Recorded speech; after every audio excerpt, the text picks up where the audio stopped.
Well, Western media is now parroting conspiracy theories, deranged conspiracy theories, the likes of which, you would think wouldn't be tolerated, especially in the era of the Trusted News Initiative and social media censorship. The term false flag appears to be trending around the world. I thought false flags that's a crazy conspiracy theory. That's stuff that Alex Jones talks about. You got to suppress any talk of false flags. I guess unless Russia is the one who is supposedly going to be raising the flags. Flags are never false, I guess, unless the Russians are the ones waving them. Never would you hear the Western media accusing the United States of ever perpetrating a false flag. And certainly they wouldn't be accusing the U.S. of that preemptively before they've done anything. Yet that's exactly what we're seeing the Western media do to Russia right now. We're being told that Russia is plotting a false flag and that Putin is going to massacre a bunch of Russian troops and use that as a justification for invading Ukraine. No, I don't know if that's true. It might be true. I wouldn't put it past him, just like I don't put it past my own government to engage in false flag attacks. But we have no evidence of that. No attack has even occurred.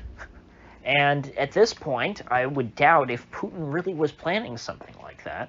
I would doubt he would be moving forward with it if the Western media has already figured that out.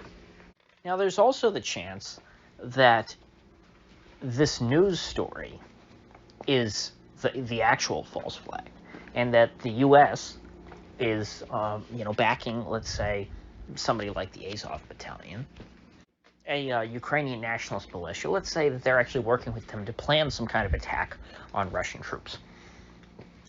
When that attack happens, Russia could say, oh my gosh, we've been attacked. We're going to go to war to, defend ourselves, blah, blah, blah. But if the U.S. preemptively accuses Russia of staging a false flag, then Russia does not have a strong leg to stand on. Because if the U.S. predicts, oh, Russia's going to stage a false flag and then some Russian troops get killed, even if it wasn't a false flag, Putin would be in a tight spot. Because it's like, well, does he take the bait, or does he sit there and just take it?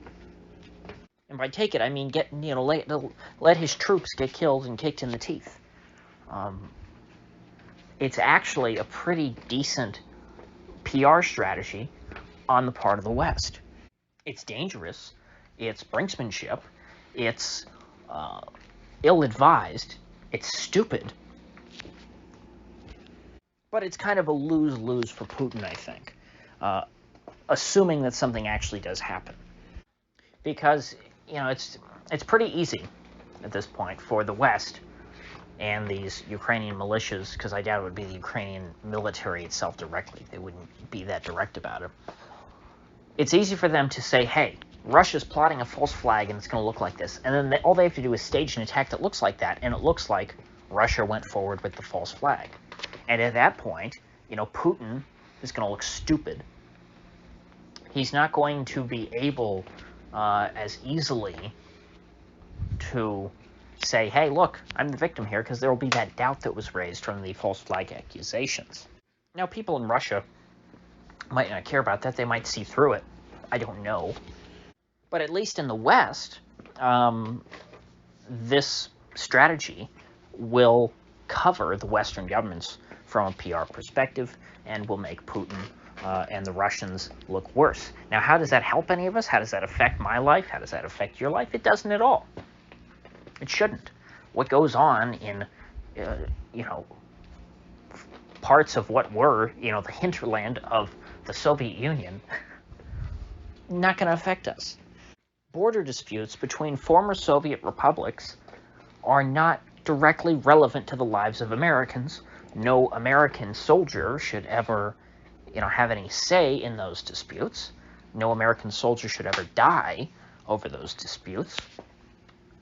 And, to the extent that any of us cares, it would be people like me who would just find these sorts of issues interesting. But again, it's not. We have no direct stake in it. Just like the Armenian-Azerbaijan conflict. Those are two former Soviet republics that have an ongoing border dispute. I find it interesting. I like to follow the Nagorno-Karabakh, or what's the Armenian name for it? Artsakh, whatever, those three names. I like to follow that conflict, kind of loosely, just to know what's going on. Find it interesting. But it has nothing to do with me. I have no stake in it. I have no dog in the fight. And the same is true when it comes to Ukraine and Russia.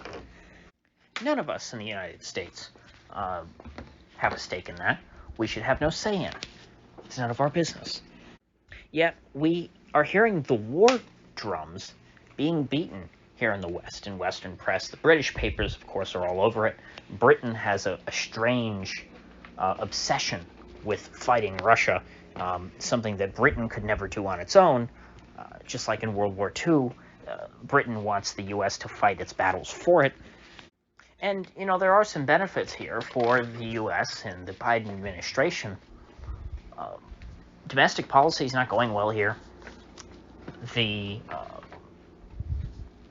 federal takeover of elections appears to have failed. Sinema and Manchin are not going to abandon the filibuster. Manchin killed Build Back Better, at least for now, because he was concerned about inflation. Then we see 7% inflation come out. Manchin says, hey, guess I was right. Biden's domestic agenda is dead. So what does he have left? Well, the only thing that the president has real, direct universal control over, that the courts really have never challenged, is war powers. Even Biden's executive order, the OSHA mandate, forcing people to, who work at businesses with more than 100 employees to get vaccinated, that was thrown out by the courts, except for healthcare workers, and this is small. So it's an important detail, but, they threw out most of it. You combine that with the legislative agenda just getting completely walloped, and you realize Biden is a lame duck. And the next Democratic nominee, be it Hillary, Michelle, won't be Harris. Whoever it is, they really have nothing to run on. And they can't run against Joe Biden. So what can Joe do now? Or rather, what can his handlers do? What can the regime do? Well, they have to pivot to foreign policy, distract you from what's going on here at home, distract you from the pain here at home, and point at Putin and say Putin is a bad guy. Remember, this is the guy who stole the 2016 election. Remember how much you hate him? Well, he's causing problems now, and because you hate Putin, this is your chance for revenge. Hey, all you Dems that are mad about Russia collusion, you should join the army and go fight and die against the Russians in the Donbass. And really, this is as dumb, if not dumb, actually it's dumber, than when Trump was being real bellicose and taking on Iran and assassinating Qasem Soleimani. I was very critical of Trump all throughout his brinksmanship with Iran, and thankfully it didn't come to anything, but he came close. And that's why I don't like brinksmanship. I think it's extremely dangerous. It's not cool. It's not, I'm going to be a tough guy and puff my chest out and play chicken with these people. You're not playing chicken with your own life. You're playing chicken with tens of thousands or hundreds of thousands of lives. A war with Iran would be a disaster. I don't want to get into relitigating that as to why that is, but it has to do with the terrain of Iran, the size of it, the fact that they don't want us there. But a war with Russia would be infinitely more disastrous than a war with Iran. Not only is Russia enormous, the largest country on Earth, by land mass, they have nukes. This is the old Soviet Union. They have nuclear bombs. Remember how we made it through the whole Cold War, in which Russia was governed by a communist, atheistic, insane, genocidal state? Somehow we managed to avoid war throughout that entire period. And now the Soviet Union's gone, and all we have to deal with is Putin and his cronies. They're much more reasonable than the old Soviets. Putin's much closer to the West and to America than the Soviets ever were. That's a fact. There's a wide gulf between Stalin and Putin. Even if you don't like him, and I don't, I wouldn't want to live in Russia. Not as long as it's cold. I'm not a big fan of Putin's government. But this idea that they would go pick a fight with him is insane. He still has nukes. He's, I mean, he's in conventional warfare. I don't think that, Russia is on par with the old Soviet Union, relative to the United States. But if there was ever a war between the U.S. and Russia, Russia's going to use their nukes. That's, why wouldn't you?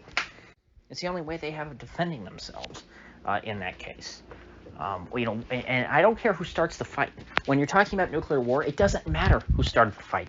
I don't care if, Putin walked in, to a meeting with Biden, wearing elevator shoes because he's a midget, just so he could be taller than Biden, and he, puts his finger in his chest and shouts profanity at him and spits in his face. I don't care. Even if Putin did that, would not justify going to war with Russia. Even if you say, oh, well, Putin started it, he spit on me, he put his finger in my chest and waggled it and pointed at me and said and shouted profanity. I don't care who started it. Nuclear war is satanic. Like, literally, it'll turn the Earth into hell. The U.S. and Russia have enough nukes to vaporize the entire surface of the Earth like 40 times over. And so if any two countries, need to get along and have good relations and be the best of friends, it's the U.S. and Russia. Those are two countries you do not want ever, being at odds with each other. Even more so than China. Russia is more dangerous than China when it comes to nukes. Now, obviously, when it comes to everything else, China is worse than Russia. But on the nuclear question, if you're talking about if you actually declared war on one of these two countries, it would be worse to go to war with Russia. And so this is insane. All I can say is I hope that there are some, relatively mature people in the room who understand the stakes here and are going to do everything to avoid any actual conflict with Russia. But this rhetoric is not very encouraging. It's quite alarming. And again, I don't care if Russia was being, real aggressive and bellicose.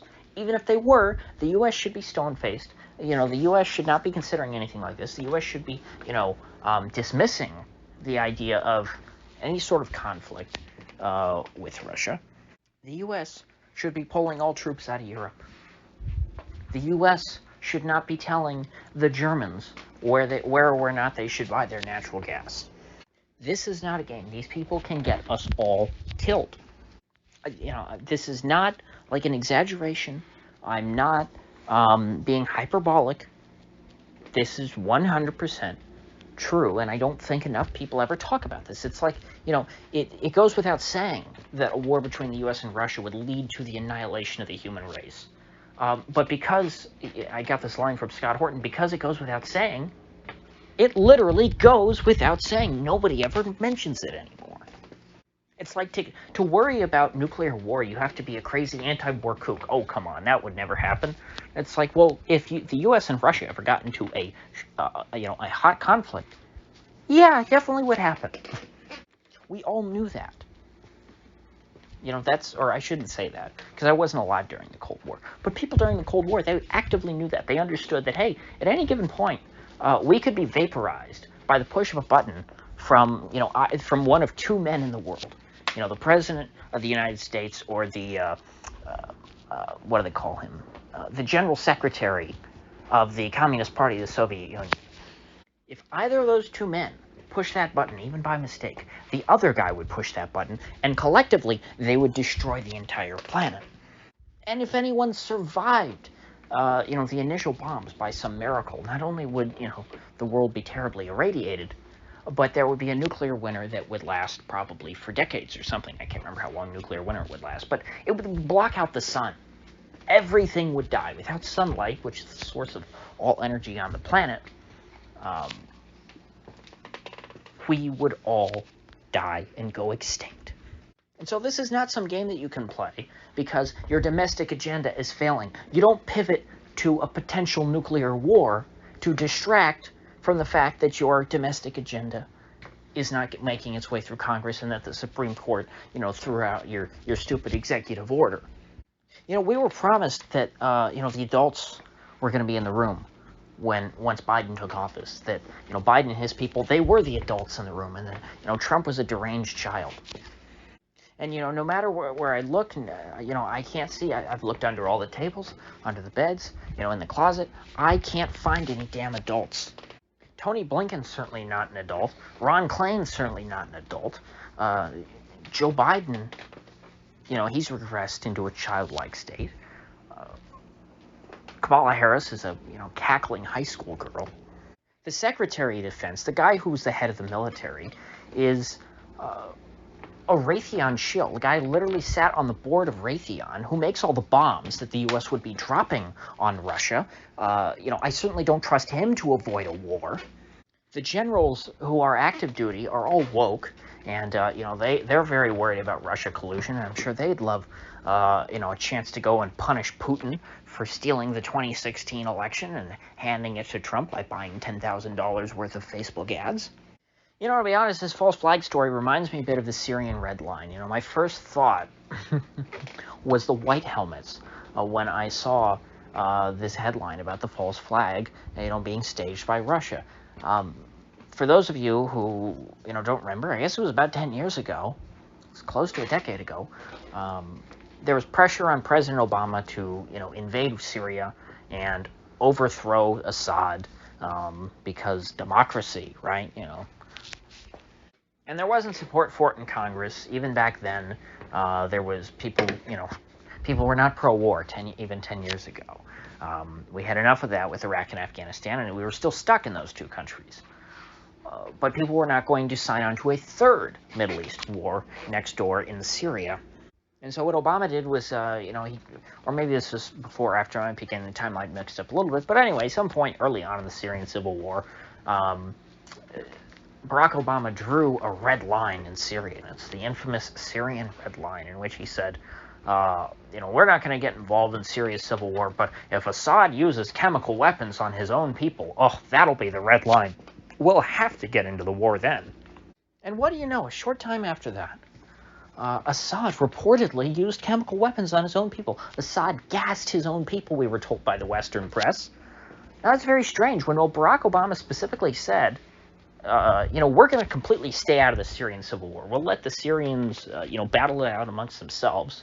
A fight in which Assad would probably prevail, since he had the military. There were some military folks who rebelled, but it was Assad had most of the military might. And if it was, a pure fight between all the people within Syria, it was probably going to end up that Assad was going to win out in the end.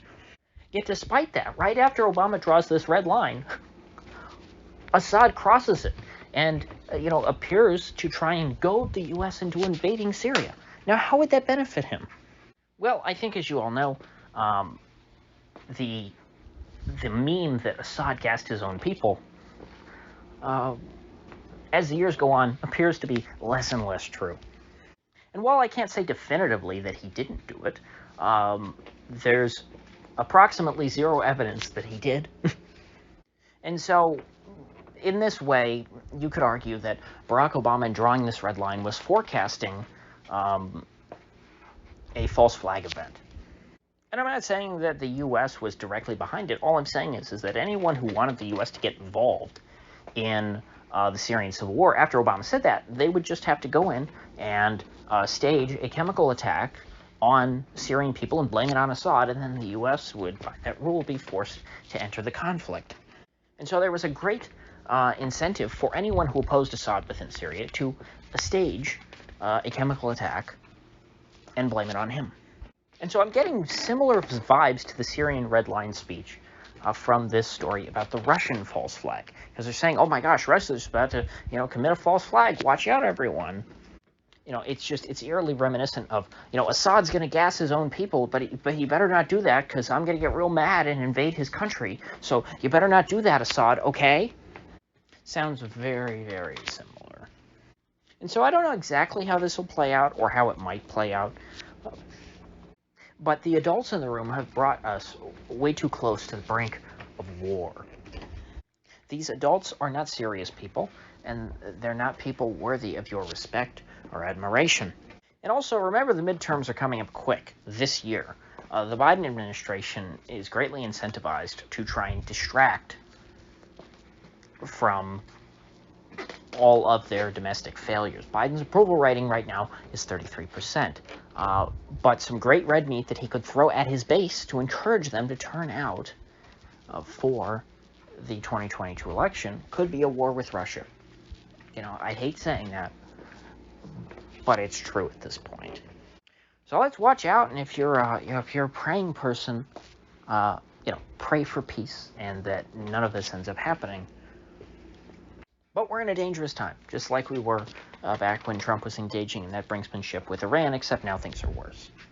I'm hearing hysterical journos talk about how Russia has their forces spread out across, the Mediterranean and the Black Sea and the Atlantic, and how they could, stage an attack on multiple Western capitals simultaneously. It's just absurd war propaganda. So, with that said, I will see you folks back here tomorrow, and hopefully, the Earth will still be spinning, and the birds will still be chirping, and there will still be leaves on the trees, at least in the warm parts of the world. So, bye bye.